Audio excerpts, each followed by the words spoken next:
It is the third and final of the program. Thank you very much indeed for staying with us. Let's take a look at your top story.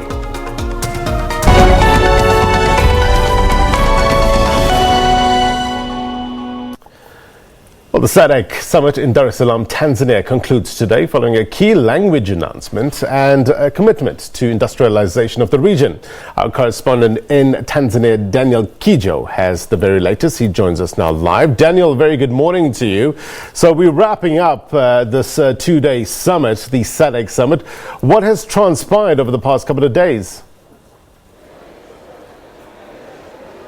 Hello, Blaine. Yes, the conclusion of a two-day affair ends today. And as you see behind me, presidents are leaving, different high-ranking government officials are leaving the Julius Nyerere International Convention Center in Dar es Salaam. Now, let me just get into the meat of the issue. There have been, as you know, the focus for the SADC region for a while has been industrialization and using industrialization, technological advancement as a tool to change lives and create jobs and basically improve lives of the 327 million people within the SADC region. Now, this will continue. President Magufuli, while making his last speech in closing the ceremony, said that the focus of SADC will continue to be the same, the SADC Industrial Strategy 2015-2063. But they agreed that there will be, the Secretariat now has been directed to focus on removing border challenges that affect cross-border trade. There are also countries that have been urged to work on the theme independently and individually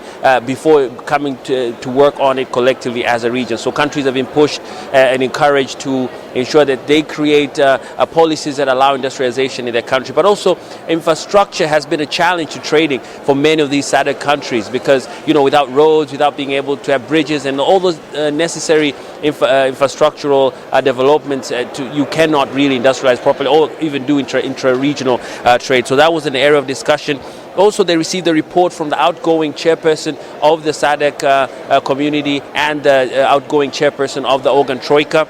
They also discussed, they agreed to follow up the DRC situation as a community. The Kingdom of Lesotho has been encouraged and directed to hasten the process of making a law that will create a national reform authority. They also discussed on creating a disaster preparedness response mechanism that would see countries within the SADC region being able to help citizens in case of natural disasters that are said to continue with issues of climate change. As well as countries have been told to make sure that they contribute because contributions from the countries have been low.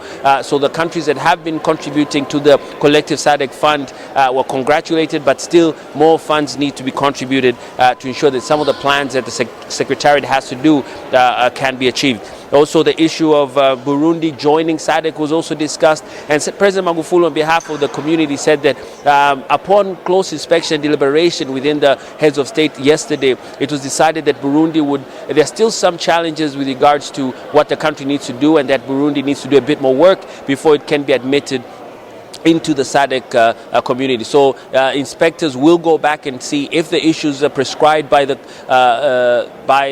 Secretariat and by the member states yesterday are done. Then maybe in a year or so, Burundi can be reconsidered. They also discussed on Zimbabwe, sanctions against Zimbabwe, and collectively as a SADC unit, they said they are with Zimbabwe. They will each use their embassies to work with the West, with the United States of America, as well as with the European Union, to ensure that sanctions against Zimbabwe can be cleared and that Zimbabwe can effectively now participate as an active member within SADC, but as well as a global trade, in the global trade.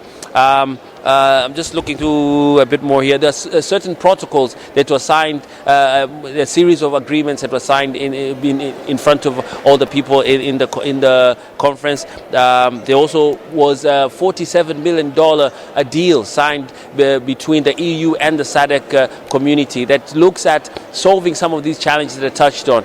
They're broken down into 3 agreements, but the total value of this 5-year plan is going to be about $47 million. So in general, President Magufuli said it was a good meeting. There were times of disagreement, but overall, it was a very successful event. Daniel, you mentioned Lesotho, and in his capacity as the SADC facilitator to Lesotho, President Cyril Ramaphosa was set to release a report with regards to the developments in that country. What do we know about that report? As it stands, I don't have the report with me, Right. but a summary of that report is that now Lesotho has to hasten the steps into creating a law that will create a national authority to remove some of the challenges that are happening there, a national reform authority. So I don't have the report, Yeah. but I think this is a step in the right direction.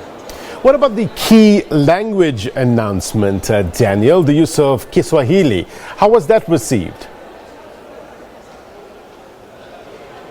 Well, that was received with open arms by many of the heads of state. So as we speak now, Kiswahili is the fourth official language of the SADC community. In fact, yesterday I had said when we did a live that President Ramaphosa had tweeted in Swahili, his very first Swahili tweet yesterday, and that tweet was read today by the meet moderator, so people clapped and applauded. So that is just showing you how the South African president, as well as other presidents, have taken on board this idea that Swahili can be used as an official SADC language. But also, President Magufuli said that when they finished their meetings yesterday, each head of state was given a stack of Kiswahili books to learn. So that's what we're looking forward to seeing, and how these different countries will now use Swahili as a tool to communicate, to train, and perhaps exchange cultural, activities. All right, Daniel, thank you very much indeed for your reporting. Our correspondent in Tanzania, Daniel Kijo, there.